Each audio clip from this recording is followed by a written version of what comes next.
கிறிஸ்துவுக்குள் பிரியமானவர்களே, இந்த நாளுக்கான மாலை நேரம் அண்ணா அப்போஸ்தலனாகிய பவுல் கொரிந்து சபைக்கு எழுதிய 2ஆம் நிருபம் 5வது அதிகாரம் 17வது வசனம். 2 கொரிந்தியர் 5:17 to 2 Corinthians 5:17. இப்படி இருக்க, ஒருவன் கிறிஸ்துவுக்குள் இருந்தால் புது சிருஷ்டியாய் இருக்கிறான், பழையவைகள் ஒழிந்து போயின, எல்லாம் புதிதாயின.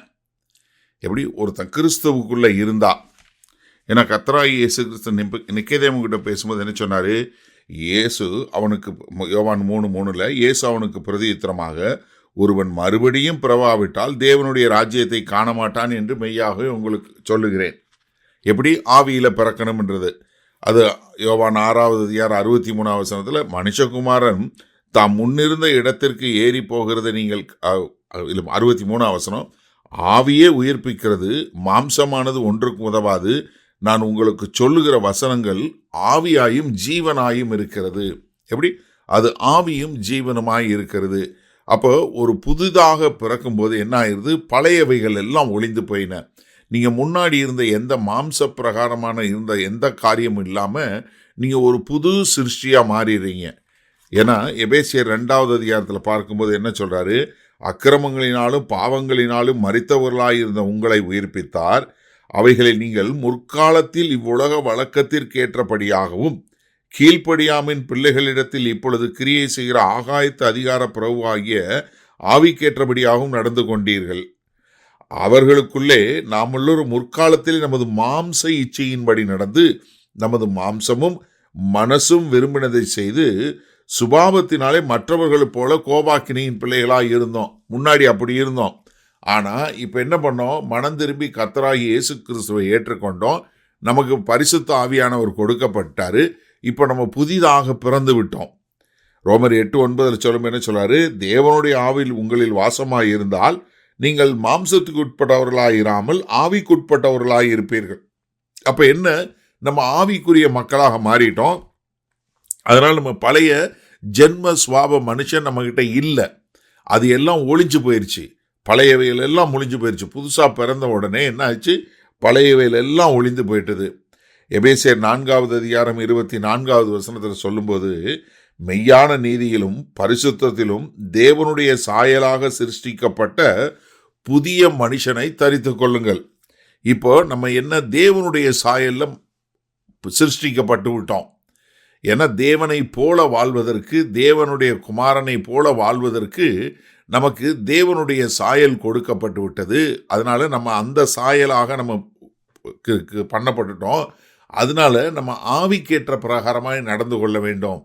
அதனால தான் நம்ம மாம்ச பிரகாரம் நடக்கலை. இப்போ நம்ம எப்படி நடக்கிறோம்? ஆவிக்கேற்றபடி நடக்கிறோம். ஏன்னா நம்ம ஆவியில் உயிர்ப்பித்து விட்டோம். நமக்கு நித்திய ஜீவன் கிடைத்து விட்டது. நமக்கு ஒரு புதிய வாழ்க்கை கிடைத்து விட்டது. அதனால நம்ம இனி மாம்ச பிரகாரமாக வாழல. ஏன்னா பழையவைகள் எல்லாம் பொழிந்து போயின. இப்போ நீங்கள் யாரு? ஒரு புது சிருஷ்டி. சரி, இந்த நாள் இந்த வசனத்தை நம்ம எப்படி எடுத்துக்கொள்வது? இப்போ நீங்கள் முதல்ல பிறக்கும்போது ஒருவேளை நீங்கள் நாயக்கராக பிறந்திருக்கலாம், இல்லை தேவர், இல்லை நாடார், இல்லை ஏதோ ஒரு ஜாதியில் நீங்கள் பிறந்தவங்கன்னு வச்சுக்கோங்க. அப்போ என்ன? அது கிறிஸ்துவுக்கு வருவதற்கு முன்பாக. ஏன்னா பிறக்கும்போது யாரும் கிறிஸ்தவனாக பிறக்கிறது இல்லை. உங்களுக்கு நல்லா விளங்குன்னு நினைக்கிறேன். ஏன்னா நம்ம பிறக்கும்போது யாருமே கிறிஸ்தவனாக பிறக்கல. கிறிஸ்தவ பெற்றோருக்கு பிறந்திருப்பீங்க. உங்கள் அம்மாவும் அப்பாவும் கிறிஸ்தவங்களாக இருந்திருப்பாங்க. ஆனால் நீங்கள் கிறிஸ்தவன் கிடையாது. எந்த ஒரு மனுஷனும் மனம் திரும்பி கிறிஸ்துவை ஏற்றுக்கொண்ட பின்பு தான் அவன் கிறிஸ்தவன்.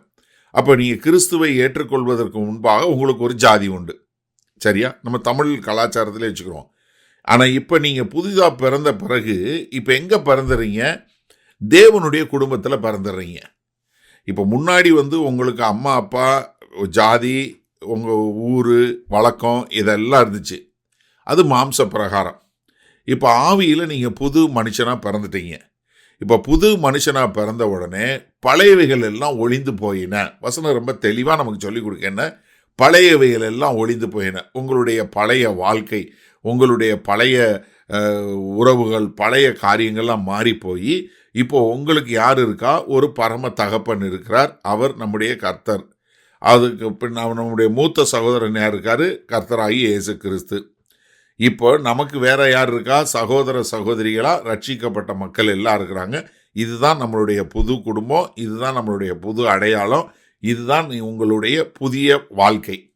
இப்போ நீங்க மறுபடியும் பழைய வாழ்க்கையிலிருந்து எடுத்துட்டு வந்து நான் இந்த ஜாதின்னு சொல்ல முடியுமா? ஸோ யோசிச்சு பாருங்க. நான் Christian Nadar, Christian Nayakkar, Christian Thevar, Christian Pillaimar, எப்படிங்க? இருக்கவே வாய்ப்பே கிடையாது. ஏன்னா பழசு தான் ஒளிஞ்சு போச்சே. அப்போ நீங்க பழசை விட்டுட்டீங்களா? உங்க பழைய ஜாதிகளை விட்டுட்டீங்களா? ஏன்னா பழசு ஒளிஞ்சு போகணும். நீங்க புதுசா பிறந்திருந்தீங்கன்னா பழசு ஒளிஞ்சு போகணும். அப்ப எனக்கு அருமையானவர்களே, இந்த செய்தியை கேட்கிற முதல்ல நீங்க திருந்துங்க. ஏன்னா இந்த எவ்ரிடே வசனம் கேட்குறீங்க இல்லையா? நீங்க இனி ஏதாவது ஜாதியை பிடிச்சிட்டு இருந்தீங்கன்னா தயவு செஞ்சு விட்டுட்டு ஒரு நல்ல பரிசுத்த வாழ்க்கை வாழ்ந்து வாழ கற்றுக்கொள்ளுங்க. வல்ல பிதாவே, இதோ பழையவைகள் எல்லாம் விட்டொழிந்து ஒரு புதிய மனிதனாய் எங்களுடைய ஒரே அடையாளம் கிறிஸ்தவன், கிறிஸ்துவனுடைய இளைய சகோதரர் சகோதரிகள் என்கிற அடையாளத்தோடு வாழ எங்களை ஒப்புக் கொடுக்கிறோம். மீட்பெரும் இரட்சகருமாகிய இயேசு கிறிஸ்துவின் மூலம் பிதாவே, ஆமேன். கர்த்தர் உங்களை ஆசீர்வதிப்பாராக. நாம் நாளை காலை தினசரி தியானத்தில் சந்திப்போம். Good night.